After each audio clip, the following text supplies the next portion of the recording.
Cocoa tata. Cocoa যেন মন খারাপ করছে, ঠিক আছে চলে আসবে দুদিনের মধ্যে। হ্যাঁ, বদমাশি করবি না, টাটা। সি ভিউটা এনজয় করতে পারবে। দেখো গাইস, পুরো সি ভিউ দেখতে পাচ্ছ, কত ছোট, প্রচুরই ছোট। Hello guys, good morning, welcome back to my new blog.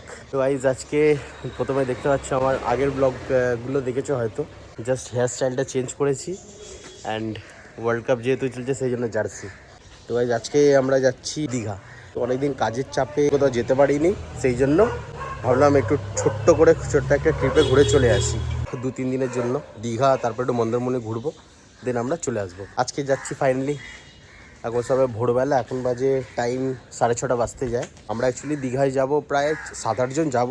অনেক জায়গা থেকে অনেকে যাবে নিজের গাড়ি নিয়ে। আমরা যেহেতু গাড়ি নিয়ে যাচ্ছি, এই যে আমার লাগেজ, গাড়ি। টোটাল ব্লগ ট্যুরটা আমি দিয়ে দেবো এতে ভিডিওতে। তো মানে কোন হোটেলে যাচ্ছি, হোটেলে কত চার্জ নিচ্ছে, হ্যাঁ টোটালটাই আপনাদের আমি দেখিয়ে দেবো। আমি, আমার বোন, আমার ওয়াইফ অ্যান্ড আমার মানে দাদা যে আছে সে যাবে। ওরা এখনও আসেনি, আমি জাস্ট রেডি হয়ে লাগেজটা নিচে নামিয়ে দাঁড়িয়ে আছি। ওরা এখন আস্তে আস্তে নামছে রেডি হয়ে। তো আইজ চলো দেরি না করে বেরানো যাক। এই যে আরেকজন ম্যাডাম চলে এসছে। সবসময় দেরি ইনি করে, প্রত্যেকটা ট্রিপেই, বাইরে হোক যেখানে হোক, প্রত্যেকটা ট্রিপেই দেরি করবে। আর কোকো এদিকে বাবার কাছে। Cocoa tata. কোকো যেন মন খারাপ করছে, ঠিক আছে চলে আসবে দুদিনের মধ্যে। হ্যাঁ, বদমাশি করবি না, টাটা। মা উপরে আছে, মা টাটা টাটা।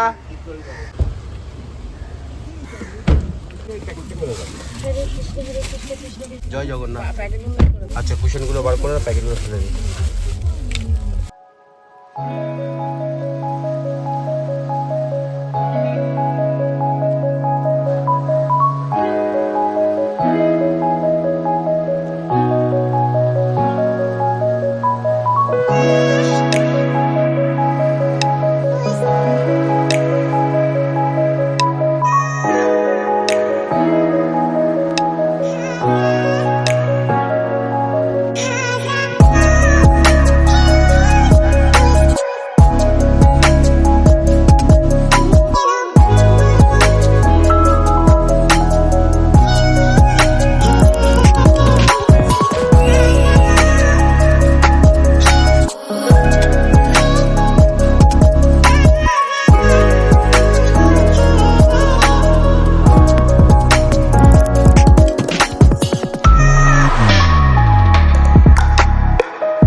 তো গাইজ ফাইনালি প্রায় 1 ঘন্টা 45 মিনিটের পুরো কাছাকাছি, মানে 6:30 বাড়ি থেকে বেরিয়েছি।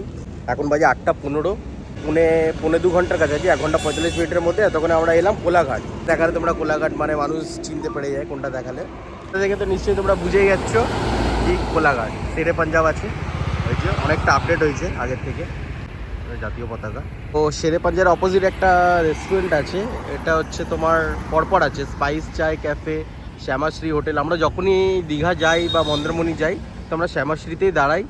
বেশ, তোমরাও এখানে আসতে পারো, খুবই রিজনেবল প্রাইসে ফুড পাওয়া যায় এখানে, এসি নন এসি দুটোই আছে। প্লাস পাশে ডাউন টাউন আছে, ক্যাফে, প্লাস পাশে মিয়া মোড়ে আছে, সবই আছে এখানে। তো আমরা শ্যামাশ্রীতেই এসেছি। এর আগে যখন মন্দারমণি ট্রিপে গেছিলাম তখন আমরা এখানেই খেয়েছিলাম, এখানে খাবারটা বেশ ভালো হয়। তো গাইস চলো ভেতরে যাওয়া যাক, খিদে পেয়ে গেছে, সকালে না খেয়ে বেরিয়েছি।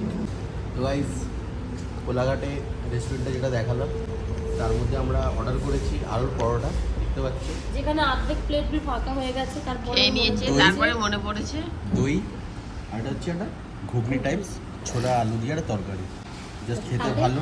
আর সাথে ওআরএস, গরমে যেটা এটা যত খাবে তত ভালো। আতিপাতি জিনিস থামসা টমসা না খেয়ে হয় ডাবের জল, নয় আখের রস, নয় এসব ভালো। তো খেয়ে নিই, দেন আবার বেরোতে হবে।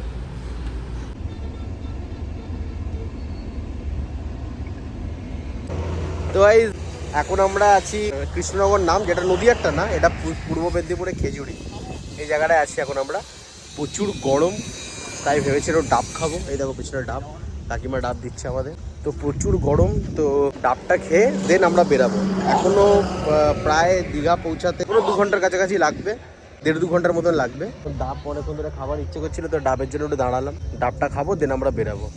এই যে গাড়ি আমাদের সব ডাব খাচ্ছে ভিতরে বসে। হাইওয়েটা দেখতে পাচ্ছ সামনে দিয়ে, যে জায়গাটা দারুণ। এটা হচ্ছে পূর্ব মেদিনীপুরের খেজুরি, তারপরে হাইওয়ের সামনেই দিয়ে আমরা এখান থেকে এসেছি, মানে আমরা এই দিকটায় যাবো, ওই দিকে সোজা দিকে।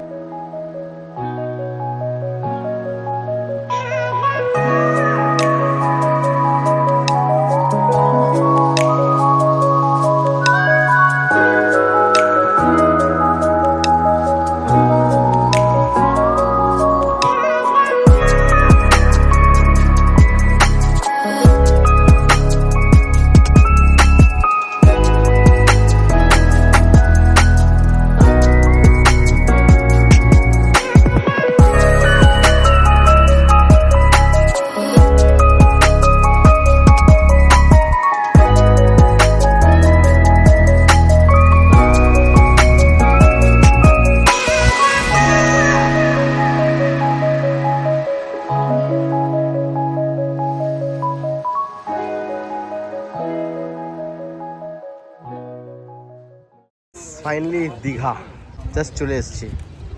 এবার রুম দেখা হচ্ছে। এখন গীতাঞ্জলির সামনে আছি, ভেতরে গিয়ে দেখি রুম পাই কিনা। এই গাড়ি আমাদের দাঁড় করিয়ে, এই এন্ট্রেন্স গীতাঞ্জলি, ঢুকলাম, দেখি। হোটেল গীতাঞ্জলি 2nd ফ্লোরে আছে আমাদের, রুম নম্বর 210। একবার আমি আমাদের রুম টুয়ারটা তোমাদের করিয়ে দিচ্ছি, আবার দেখিয়ে দিচ্ছি। একদম সি ভিউ, বেশ ভালো। এই দেখো রুম নম্বর 210 আমাদের। ও তানি অলরেডি ভিতরে ঢুকে গেছে, ও আগে লাগিয়ে নিয়ে চলে এসেছিলো।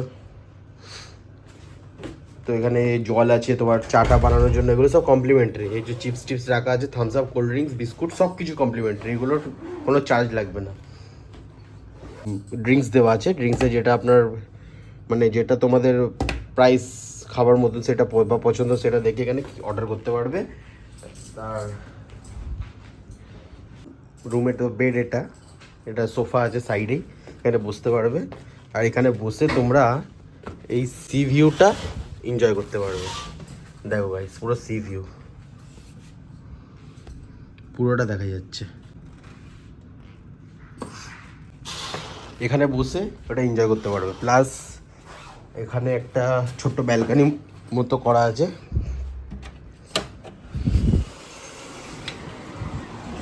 ব্যালকানিতেও চাইলে তোমরা বুঝতে পারো। এই যে এটা বাইরের ভিউজটা।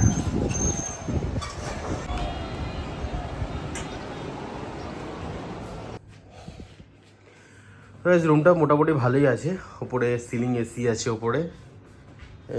এটা তো আমাদের লাগেজ। তো গাইজ দেখিয়ে দিলাম আমাদের রুম টোরটা করে দিলাম। আমাদের অ্যাকচুয়ালি 2nd ফ্লোরে আছে রুমটা, তোমাদের আগেই বললাম, রুম নম্বর 210। তো এখানে মোটামুটি সব রকম রুমই আছে, ট্রিপল বেড আছে, সুইট রুম সবই আছে। তো অ্যাকচুয়ালি মেন যে প্রবলেম গীতাঞ্জলিতে, যেটা প্রবলেম সেটা হচ্ছে এখানকার সুইমিং পুলটা অত্যাধিক ছোট, মানে খুবই ছোট। তো বাকি সব ঠিক আছে। হোটেলটা বেশ সি ভিউয়ের সামনে। রুম রেন্ট আলাদা দিনে আলাদা পড়ে, যেমন একটু ছুটি ছাটার দিনে একটুখানি অকেশন ওয়াইজ একটু দাম বেশি। এখানে 2500-3000 থেকে স্টার্ট হয় রুম। আর এমনি রিজনেবলই আছে। আমাদেরও ওই 2500 টাকা 3000 টাকার মতোই পড়েছে পার রুম, সিঙ্গেল বেড। হ্যাঁ, মানে দুজন শুতে পারবে একটা বেডে।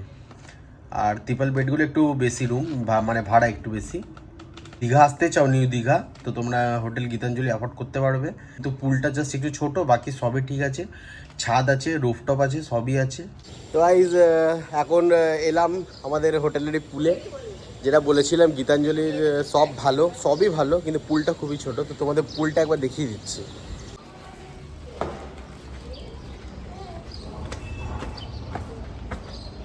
এটা হচ্ছে গাইস পুলটা, দেখতে পাচ্ছ কত ছোট, প্রচুরই ছোট। এই দেখো এইটুখানি, জাস্ট এইটুখানি। এখানে তানিয়া বসে আছে, রিয়া, আর ওটা ওই জায়গা, ওটাও একটা বসার জায়গা, বাট টোটাল দুটো বসার জায়গা আছে, তিনটে, এদিকে একটা, এদিকে একটা, এটা শোয়ার, ওইদিকে একটা। উনি অ্যাকচুয়ালি বলছে কি সাউন্ডটা দিদি, মানে এখানে গানও বাজে। তো ভাই আজকের মধ্যে এখানেই স্টপ করলাম, দেখা হবে নেক্সট একটা ব্লগে। যদি আমার ব্লগ তোমাদের ভালো লাগে তাহলে আমার চ্যানেলটা সাবস্ক্রাইব করে দিও, লাইক দিয়ে দিও, তোমাদের ভালোবাসা আশীর্বাদ করো, বাকি তোমাদের উপরে ছেড়েছি। টাটা, বাই বাই, দেখা হচ্ছে পরের ভিডিওতে।